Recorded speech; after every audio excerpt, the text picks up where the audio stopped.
or just at home being busy around the house is bone broth. So I just heat it up and sip it like you would tea or coffee. And it is so good for you, full of minerals and nutrients, and also just as nice on a cold winter day. I also use bone broth to make soups, stew, you name it, I use it. Rice, whatever the case may be. So these are the bones that I kept from that roadkill deer we got on New Year's. And when I make bone broth, I'm not as particular as other people might be. So mine isn't chicken stock or beef stock, mine's bone stock. So today I'm going to roast these up. I'm cooking a chicken for dinner and I'm also going to bake some cookies. So I like to do all my work when the oven is on, as many things as I can. So I'm going to roast these while I'm cooking the chicken, and then I am going to start the process of bone broth, which for me is a couple of days. I'm going to take you along, show you what I do. It's super easy, and then I'm going to can it up at the end to add to the pantry.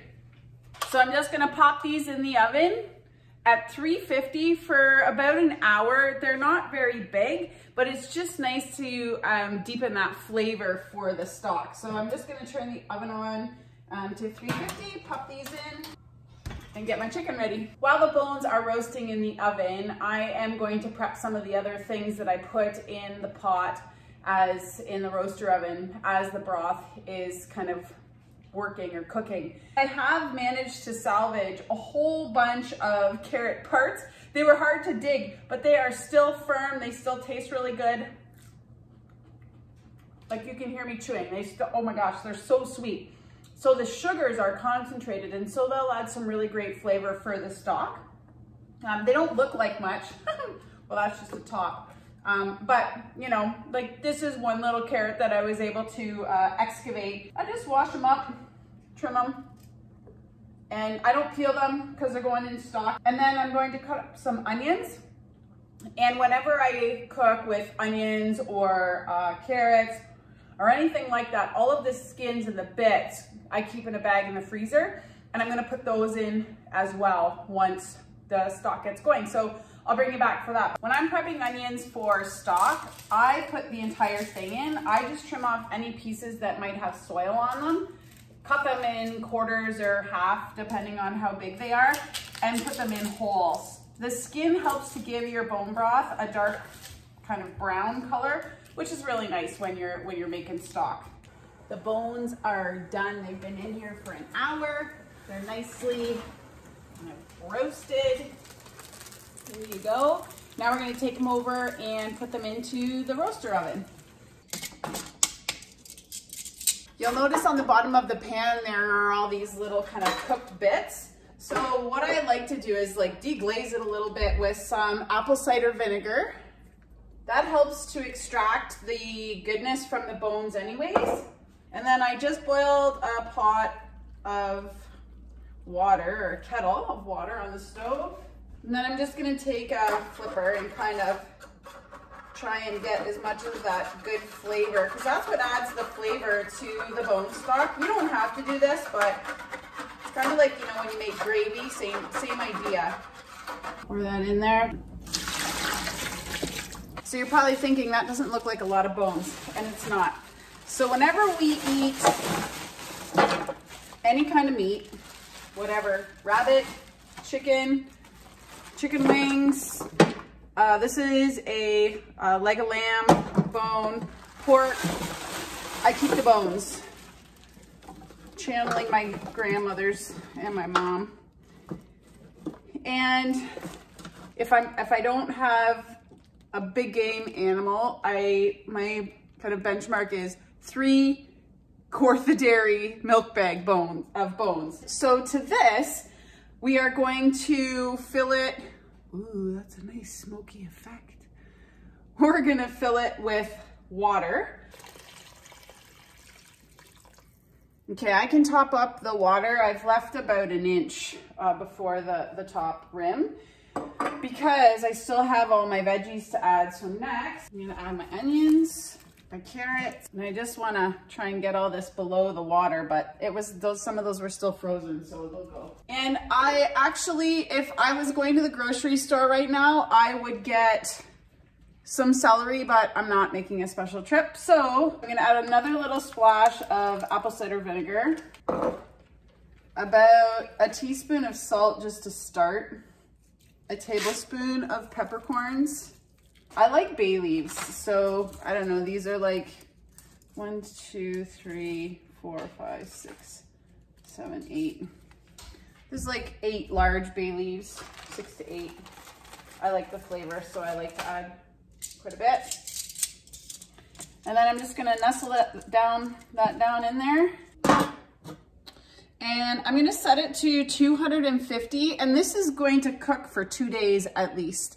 So I cook it low and slow. I stir it every once in a while. I'll top up the water as it kind of cooks down, but other than that, it's hands off until we strain it and can it.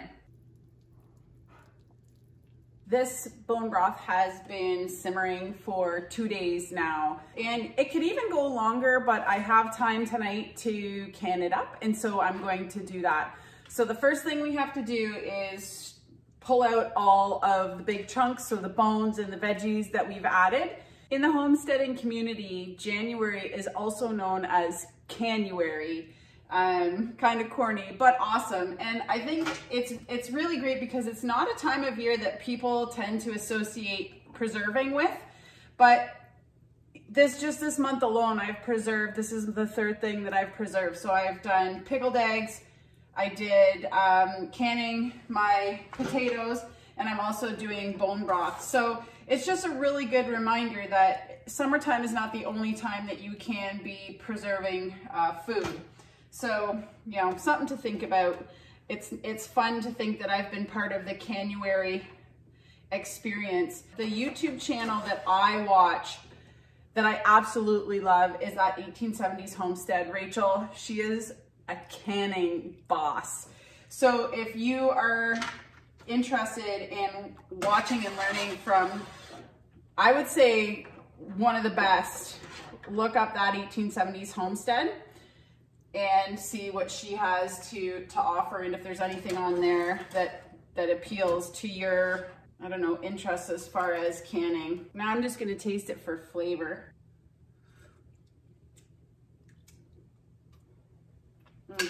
That's good, but as I suspected, it needs a little bit of salt. I got all of the big bones and chunks out, and now I'm just going to drain this through some cheesecloth and a strainer before we can it.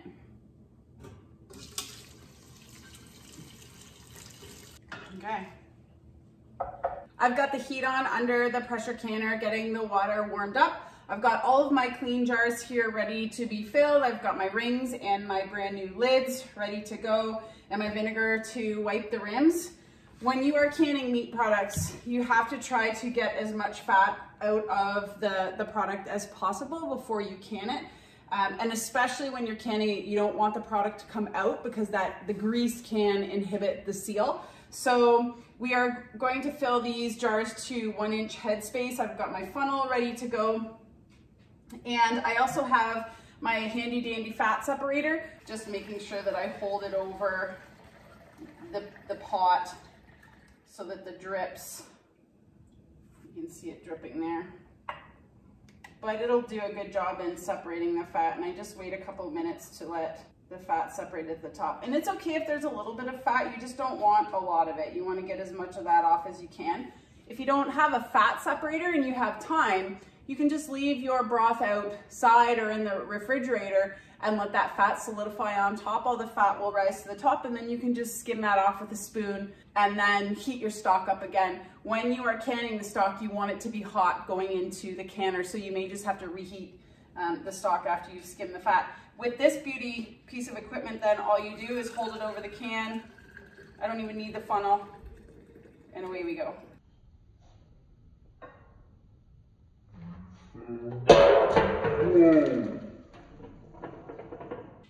Whoa, that was nuts.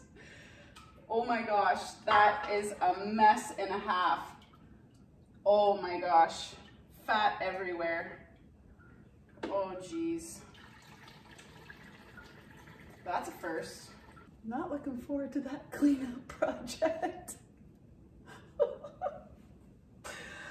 Oh, I guess now I have something to do while I wait for the pressure canner to... Oh, that's a better option right here. Instead of placing your measuring cup that you're using for scooping in a bowl where it might create suction, place it on the lid of the thing you're scooping from. Pro tip. Oh, I honestly couldn't have planned that any better. It was perfect. All of my jars are full. So the next thing I'm gonna do is just clean the rims with vinegar. And again, just checking for any cracks, but just getting any grease that may have splattered, ow, in the filling process.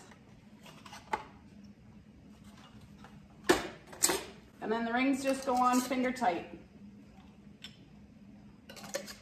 Okay, my water in my canner is boiling. So the quartz go in first.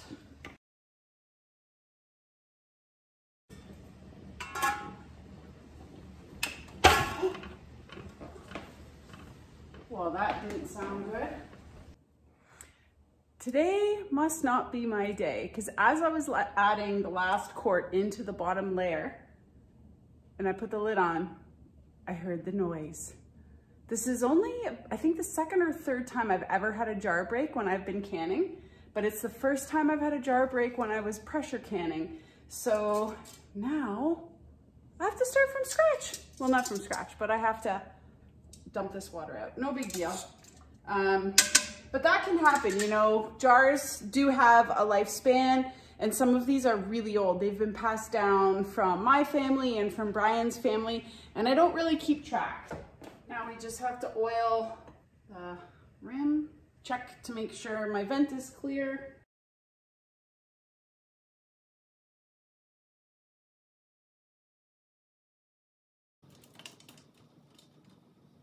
Okay, now we will wait for that to vet, and then we'll add our weight and start cleaning.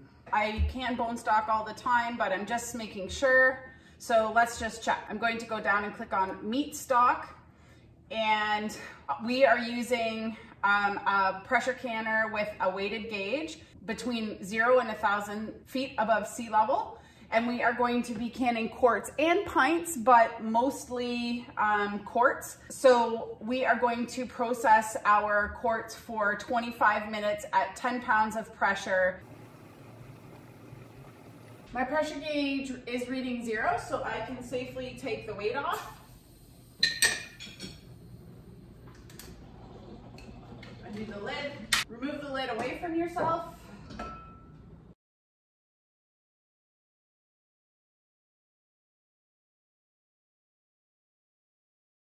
That was the most adventures I've ever had in one canning session, but I hope you enjoyed watching the video, and we'll see you next time.